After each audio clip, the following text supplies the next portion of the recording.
మీకు మీ లైఫ్‌లో అసల పరిచయం లేకపోయినా, చూడకపోయినా, కలవకపోయినా, మాట్లాడకపోయినా మీరు చాలా అభిమానించే, గౌరవించే వ్యక్తి ఎవరైనా ఉన్నారా? నాకు నా లైఫ్‌లో అలా మా మావయ్య ఉన్నారు. మా పెళ్ళయ్యే టైంకే మా మావయ్య మమ్మల్ని వదిలేసి వెళ్ళిపోయారు. సో, నాకు ఆయనతో అసలు పరిచయం లేదు. ఎప్పుడు చూడలేదు, మాట్లాడలేదు.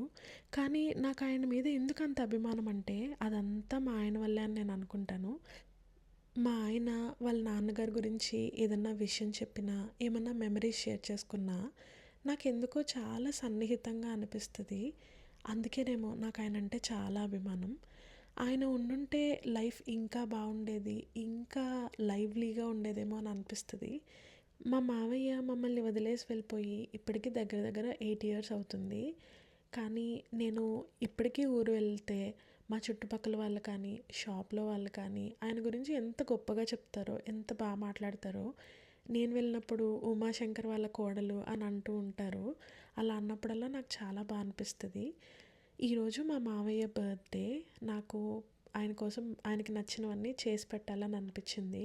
కానీ వర్క్ డే కదా! ఈవినింగ్ వచ్చేసరికి అవుతదో అవ్వదో అని చెప్పి పొద్దున్నే లేచి ఆయనకి నచ్చిన ఆవడ, సేమియా, అలాగే రవ్వ పులిహోర చేసి ఆయనకి పెట్టాను. అంటే నా తరపున చిన్న థ్యాంక్స్ అనమాట.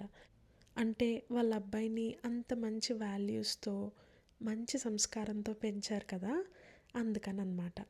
సో, అన్నీ చేసేసి బ్యాక్ యార్డ్‌లో కొన్ని బంతిపూలు తీసుకొచ్చి వాటితో మావయ్య ఫోటో క్లీన్ చేసి, అలంకరించి, ప్రసాదాలన్నీ పెట్టి మనస్ఫూర్తిగా నమస్కారం చేసుకున్నాను.